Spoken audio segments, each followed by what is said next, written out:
Hello, Just Jax here and welcome to my channel. Today we have improvements. I'll start off with those and then I'll go into what the video is actually going to be about.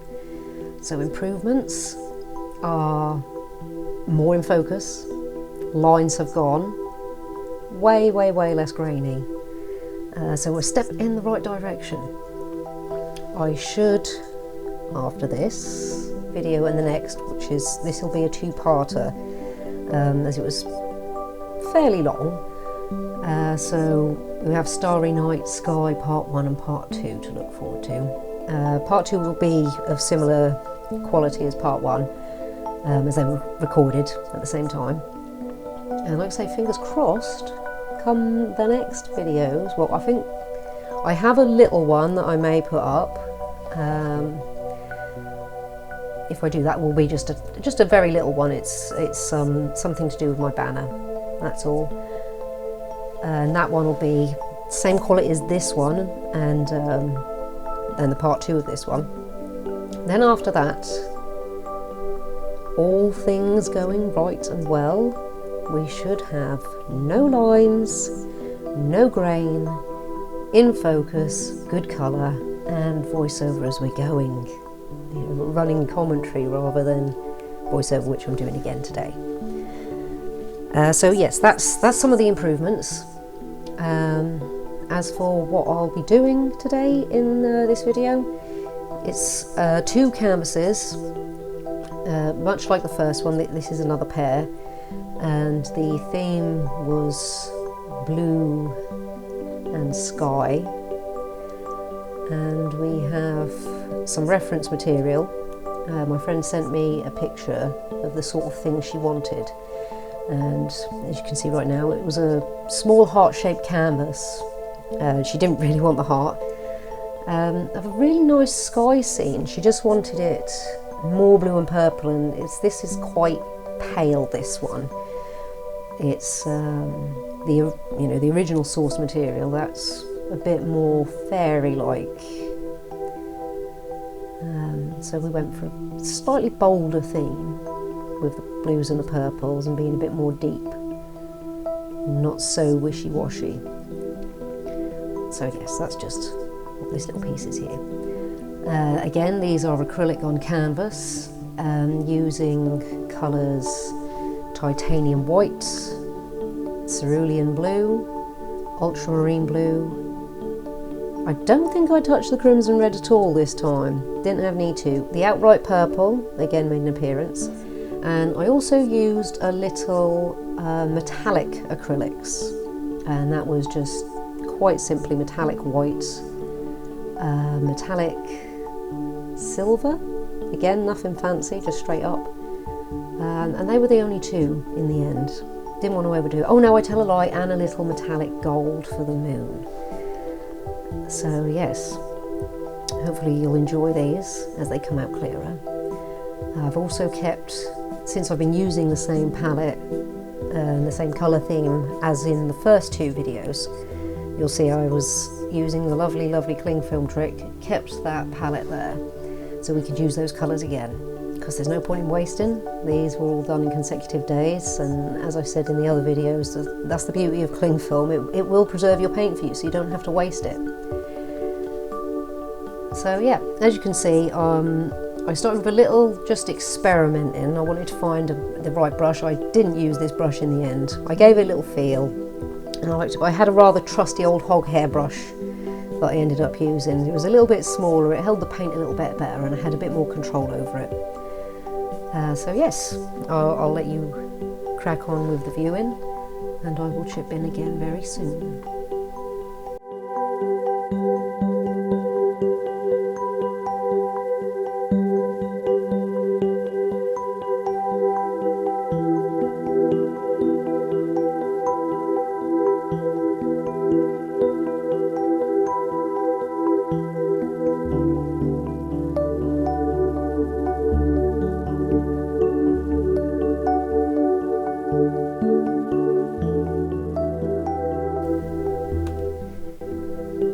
Very soon indeed, back again. This is where scraps of paper come in very handy. it's always fun to have a little bit of a test beforehand, especially if you're unsure how you want to apply your paint. There's lots of different ways I could have gone about this. I could have had it quite watered down and a bit wishy-washy, but as I said, I wanted it to be rather bold. So I dabbled with the ideas of loading up the brush straight from the palette and applying it that way, or as you'll see in a moment, the more fun approach, which is just splodging the paint directly onto the surface I'm working on and spreading it out. It's rather fun, and don't be afraid to do that. It's some people, that's one of the things with art is, I think as I said in the first ones, sometimes you just have to have a go.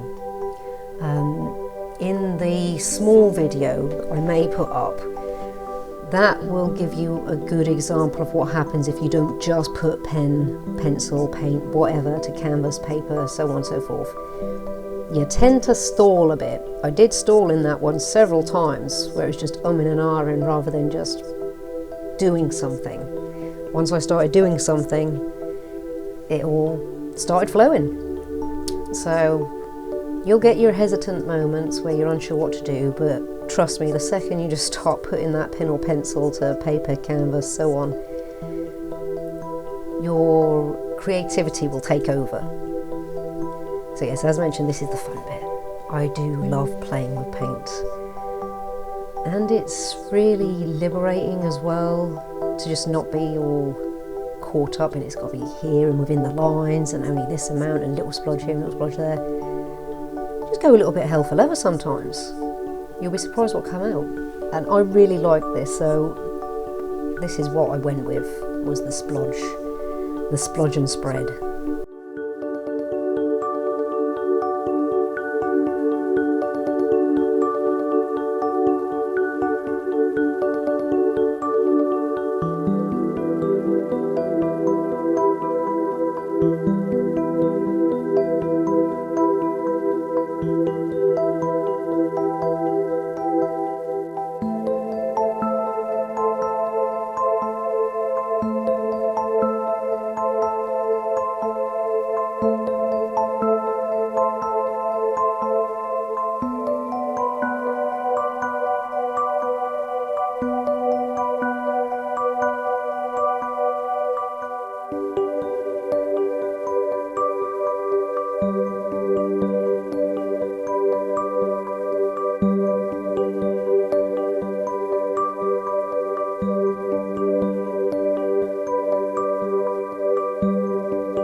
When you do this yourself, trust me, you won't want too much colour when you're applying it to white. It will take over really quickly. As you've seen, I've used a fair whack of white and just a few dots of blue, and there's obviously still a bit of blue on the paintbrush there from the test strip, which you do keep. We come back to that. That is very handy to keep your little test strips in case you need to build on them or you need to test more instead of wasting another bit of paper. And especially if you're building up layers, because then you've already got another copy of the layer that you'll be working on. So you'll get a really good idea of how the second layer will look, whether you need to lighten an area before you apply the next colour, if it's going to be drastically different or you want it to stand out a bit more. So there'll be a moon in this scene as well, and the risk of doing a moon outright on blue is you might get green come through if it's not bold enough. So as you'll see, we'll get to that bit and explain that bit as we go, but for now let's have fun with all this paint. And like I said before, honestly, really don't be afraid of just putting it on there and having a go. It doesn't matter if it goes wrong. It's paint. You can paint over the top again. A pencil, you can rub out, you can re-white your canvas if it's gone that terribly wrong. Or you'll be surprised sometimes when things go wrong, they've actually gone rather right. It's just a case of having a go, playing, finding out.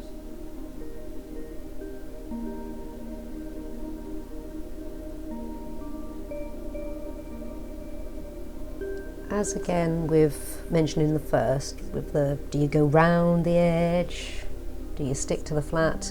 Again, I stuck to the flat. Obviously I went over the very tips of the edge because you don't want any of that background canvas shining through the actual painting itself. But I never painted, it wasn't a wraparound paint job. This was just all the canvas you could see would have the design on it. I didn't want any design creeping around the side. Just wanted a nice clear cut image across the top. And as I said, it's just a personal thing. I think it does look like it's got the potential to be bought, because a lot of pre-printed bought canvases are completely wrapped around, or wrapped around majority, and you do lose some of the details sometimes. So yeah, again, this one and its sister brother, whatever you like, will both be what you can see. It's like bird's eye view, call it, and with a tiny bit around the edges so you haven't got any of those little crackles appearing.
other, not so much updates, but just some other little, keeping you in the loop with the whole editing process and how well I'm doing.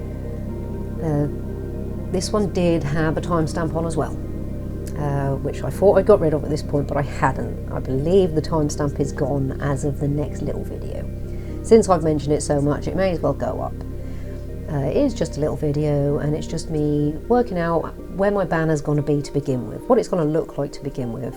It'll change throughout the course of time, but for now, with what I settled on and what I did, I think it suits me and my channel quite fine at the moment. And the cool thing is with what I did is it can be expanded. It can grow into a bigger picture, which will be quite fun. But I won't say too much about that one. I'll save that for that video. So that's a little sort of mini editing update. Hopefully the timestamp will be gone. The timestamp was right this time, but it would have been upside down because, again, with how I've got the current setup for this video, it was recorded upside down. So I had to rotate it in editing so you could see it how I saw it, and not upside down. Otherwise you'd be wondering why the moon is about to collide with the Earth and not floating up in the sky like it should do. And yeah, I think that's, well, I'm sure other stuff will come as I'm going, or as I'm re-watching this to try and catch up with what I was saying at the time. Yeah, so enjoy. Catch you again in a second, I'm sure.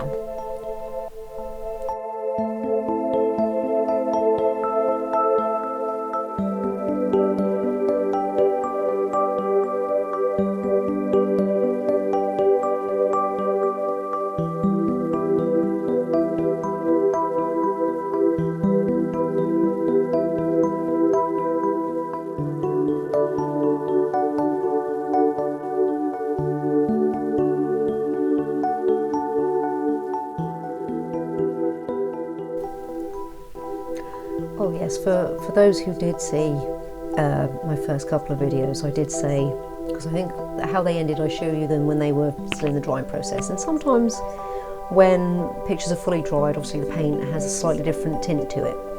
So I wanted to, well, I did tell everyone that I'd show them again in this video just so they could see what the finished ones look like, and also hopefully so they'd be a little bit more in focus and you'd see a bit more of the true colour. Because in the first couple of videos I had some colouring issue, or there was a lot of issues. I think the very first one, the table looked like it was wearing blooming tan, fake tan. It was bright orange. The second one was much closer, but I think perhaps a little bit washed out.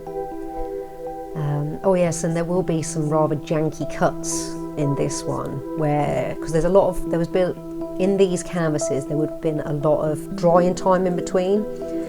When you're working with layers, obviously you need to let them dry out, otherwise you will get merged colours, you will get mucky paint, you'll get everything that you don't want. So there will be some janky cuts. I tried to leave the canvas exactly where it was when I paused to let it dry, but of course I'd caught it, I'd knock it, and it'd never end up in the exact same spot. So when you do get a janky cut, it's literally where there was a break for something to dry, or where I didn't have anything that I could do in the meantime, so had to let it dry and walk away and do something else. So yes, this is where I introduced the metallics. There's a little metallic white and a little metallic gold, and what I will be doing before I place the moon on the sky scene is I'll be using a little bit of white and very nearly dry brushing it on to create a bit of a misty effect, and to also lighten where I'm going to put the very, I guess, not watered down, lightened, the very, very subtle gold white of the moon. I didn't want it to be blaring gold, although it does stand out quite a bit by the time I'm done. I just wanted that build up, so you've got a bit of a misty edge around rather than just here's the moon in the sky. It's like the clouds are having a little bit of effect, and the distance between you looking up and seeing the moon is having a little bit of effect. So that was a little bit of a test there. And this is where you'll see. Now, for those of you who don't know what dry brushing is, it's pretty much what it says it is. You have a dry brush to start out, not wet, no water whatsoever, and all you need is a very, very, very tiny amount of paint on that brush. It's quite the opposite of what I've done so far. You want a very tiny amount of paint on that brush, and quite often you'll even dab it off, because even then you won't need everything that's on that brush.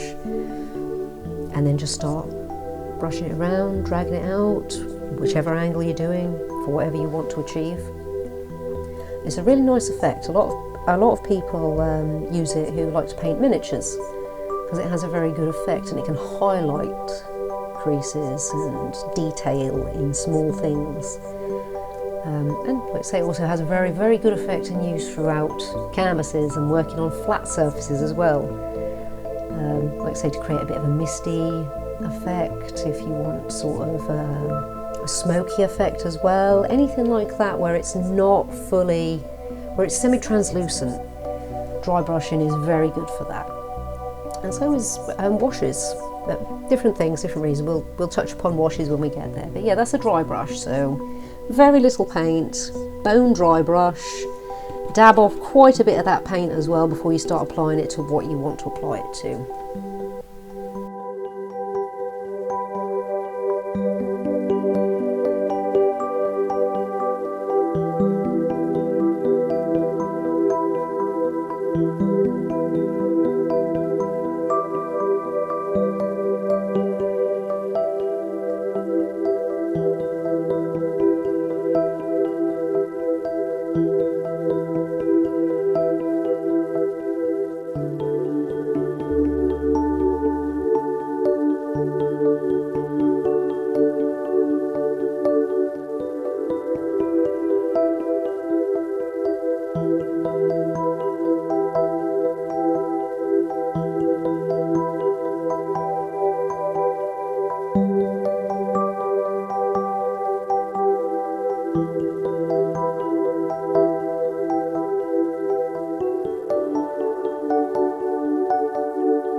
afraid to make your tools work for you. I mentioned this in the first video, so I've come across no end of people in real life who are, when they start painting, they don't feel like they can move the canvas, they don't feel like they can move the paper, they feel like they've got to work from one stationary position. Because a lot of the times that's what you've seen on TV. Sometimes it's because people are working from easels, but even on an easel you can rotate it. If I know I'm going to get a better result by rotating the canvas, because I'll get a more smooth curve, a more defined line, a better grip on what I'm trying to do, then I will move that canvas to make it work for me so I can get the best result possible, so I'm happy with what's come out. You will only punish yourself if you put these rules down. There isn't really a rule with art, it's what feels good for you, what works good for you. Don't feel like you've got to be Bob Ross. Bob Ross keeps one canvas up and that works for him. So don't be afraid to shift it around. I am constantly moving my canvases, and anything that I am working on, when I'm sewing something, I'll flip it around this way, I'll turn the machine if I have to get a better result. Make your tools work for you. And don't let anybody else tell you that that's wrong or you can't do that. If that gets you the result that you're happy with, then do it. You'll only regret it come the end if you're looking at a piece and it's beautiful and you're blown away, but then you look because one line's a little bit kinked in, or because you felt like you couldn't curve the canvas or turn the paper or whatever. So yeah, make your tools work for you and have fun doing it. And ignore naysayers. It's like I say, it's your work. Whether you're doing it for someone else or for yourself, it's your work, and you have to be proud of what you've done at the end. And don't feel ashamed by it. Don't let anyone else make you feel ashamed by bending these weird rules that people put out there at times. So yeah, make the canvas work for you, make the tools work for you, and have fun doing it.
About to have a little dabble with how we're going to do the stars, because there are stars in this scene and you'll want those done before the clouds.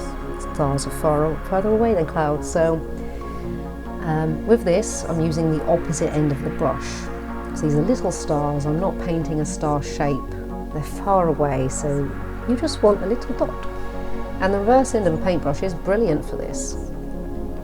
You can go whole hog with it, like really splodge it in there, or you can go for little delicate touches so the paint is barely making contact with the canvas. And then you'll get this rather nice random outcoming of stars. I also can't help by myself but end up touching the paint as well. It's part of the experiment, is getting the star, getting the design that you want out. And these stars looked absolutely fine as little dots of paint on the canvas. But then I decided, what if I tap one with my finger? So, and when I say this, you literally want to tap it. Because if you drag your finger in any which direction, you've got the start of a shooting star there. And we didn't want shooting stars in this one, we just wanted little tiny stars in the sky. And I didn't splodge all of them with my finger. In the end I went for, as you can see I'm doing different approaches here. I tried, because I like doing that as well, I tried putting the paint directly on my finger and creating little stars. That can have a really good effect. It didn't work for this one. I think this one, let's say with the technique that I decided to go with in the end, it needed that little tiny blob of paint there initially, and then the finger smudging it so that the paint just sort of out a little bit. So you'd get sort of a little more solid defined colour right in the middle, and then it'll fade out a tiny bit, which was perfect. Otherwise you'd be there very meticulously with a dry brush going around and then putting a little one, doing the moon but in miniature. This is a way to do it without all those extra stages. I did try just applying white to begin with, because I didn't want to use too much of the metallic paint. I didn't, because it's shiny. It can take away from a lot of the detail. You know, it's the age-old trope of like, oh, shiny, and then you forget to look at whatever else is going on. So I tried just white stars initially, and then I tried the metallic white, not silver, just metallic white, and that actually had a really good effect with the stars in the sky. I think, as you can start to see here, the metallic wouldn't always show up in certain lights, which I thought was a really, really nice effect in the end for this starry sky, because you don't always see all the stars straight away. So in certain lights it'd be a very lit up starry sky, and if there was little to no light to reflect off the metallic paint, you'd only see a couple of stars. You'd see a couple of the big ones, but you wouldn't see so many of the small ones. So I think it was a really good effect in the end. So I did like it, and we'll be using it again if I do anything with stars in the sky again. Oh yes, as I said, I think I just can't help myself, and I had to touch paint at some point. It is fun.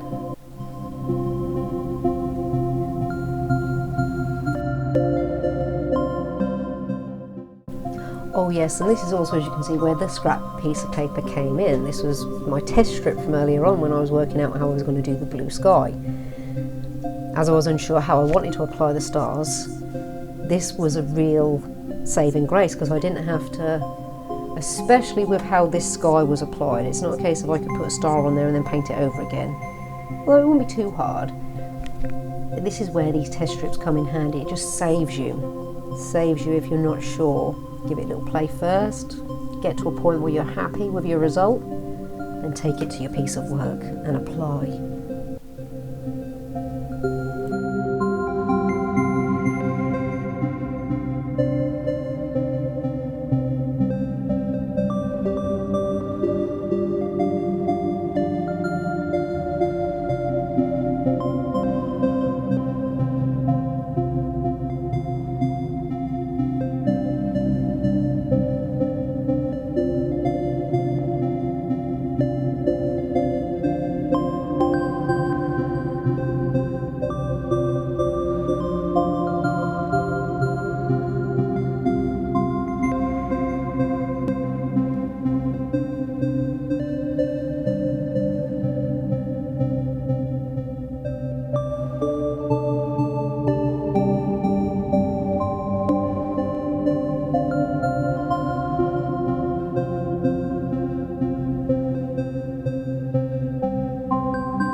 would say do try and remember as you're doing this, because I've done this, I did this in this canvas as well, and I'm pretty sure in the second one, when you are splodging paint with your finger, you're gonna have residual paint on your finger. So try to be aware of your splodging. So if you've got like 5 stars that you're gonna splodge, pick a different finger for each one, or a different point on that finger for each one, or do what I did, which quickly rub your fingers together so there's no paint on there. Otherwise, like I say, I had this happen a couple of times, but it was a happy, a serendipitous event again in the end, because you get stars that are really close to each other, so it looked like I just had 2 stars really close to each other, rather than like a splodge star and another splodge star. But yeah, try to remember to either keep, because I keep loads of kitchen roll around for my paintbrushes and for my hands, either give it a little rub there, wipe it on your trousers, wipe it wherever. But keep your little digits clean. They're kind of like paintbrushes when you're using them. And if you don't want your picture to end up mucky or splodged forevermore, keep those digits clean in between splodging the paint.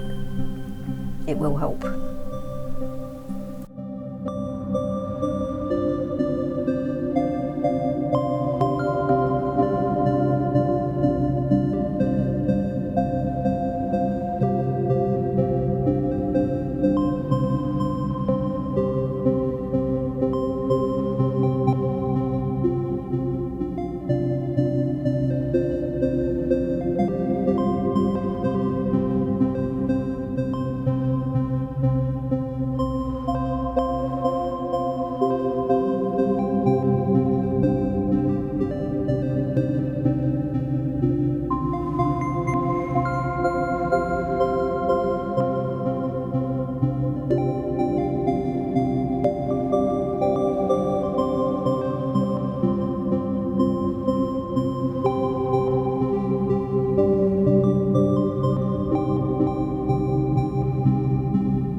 Added stars to the first one, and the moon is ever so slightly tacky. For what I'm doing with these 2 canvases, this is brilliant.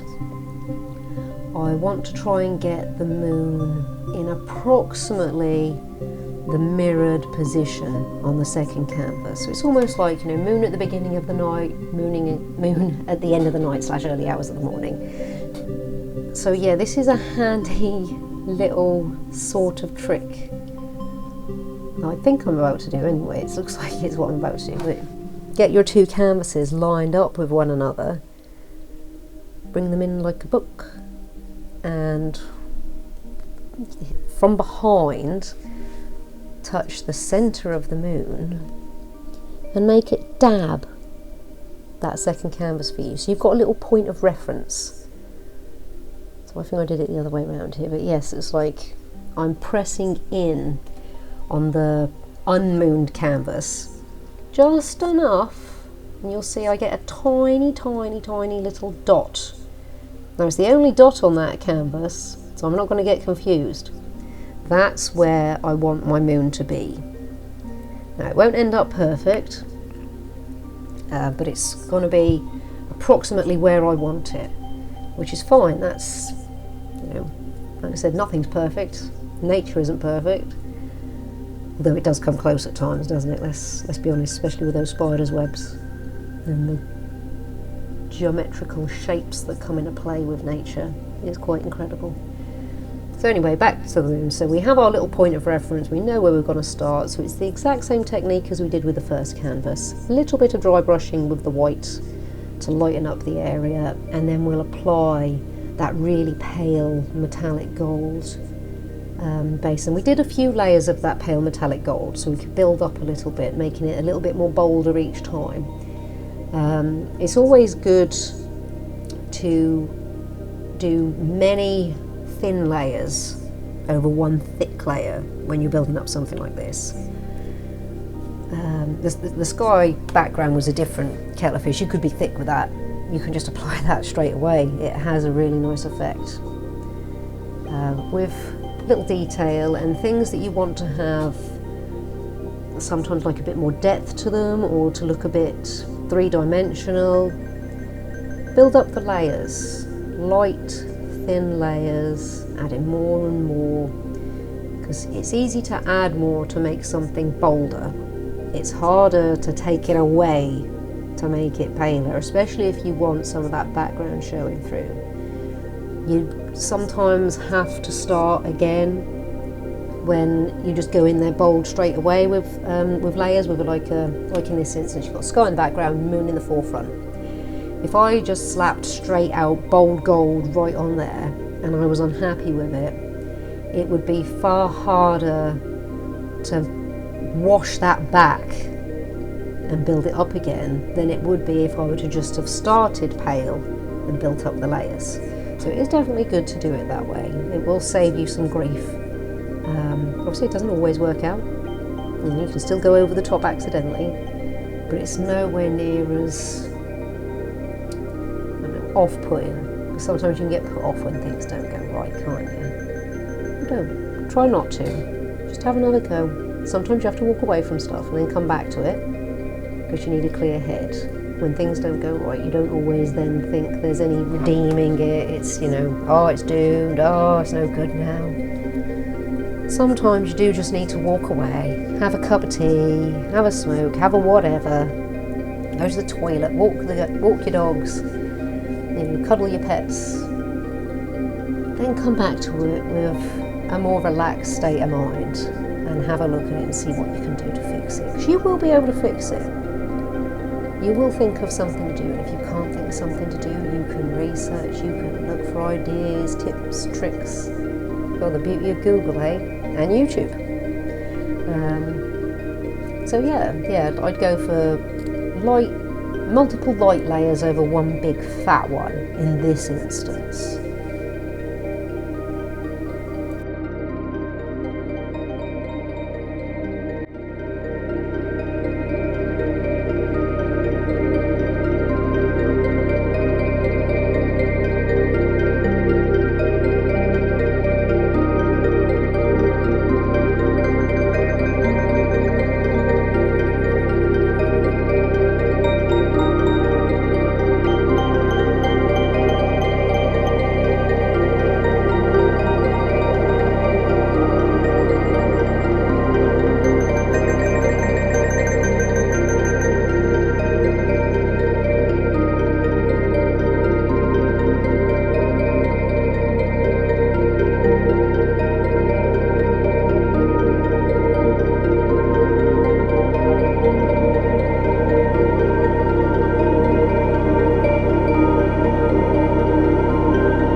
last few stars here.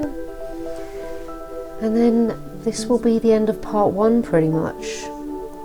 Part 2 will go up fairly quickly for those of you who would like to join in, paint along, or just really enjoying the video. There will be, yeah, the next one go up very shortly. I will have the little banner design video going up after that. I shall also try in the meantime get a picture of myself done for the centre, and for when, you know, my name crops up in comments and whatnot. So it'd be nice for you all to see me. I mean, you will see me anyway, but I will be in front of the camera. Other than these little headshots you keep getting, you will see my face soon enough. So yeah, I mean, I hope you enjoyed this one again. Look forward to seeing you in part 2, where we'll see the complete finished works. Yes, once again, I am really enjoying this. I'm enjoying every aspect of it, and I do feel really lucky to be able to attempt this. I'm obviously loving doing the artwork. I love having any chance to do anything creative, painting models, even sewing socks up. I enjoy doing. That's how much I love doing creative things. So having a chance to be able to do this and share it with essentially the world, potentially, if I'm lucky. Yeah, it's really cool. It's cool. It's something that I'd wanted from a long time ago, but I never knew, 1, that it was going to happen, 2, that it was going to be through YouTube, and 3, that I'd ever actually do this. It's something I've always wanted to do. I've always wanted to share my art with the world. Hopefully inspire them, someone else out there, to have a go too. So yes, thank you so much for coming and checking out my videos. I really appreciate it so much. And yeah, take care of yourselves, and hopefully see you again soon.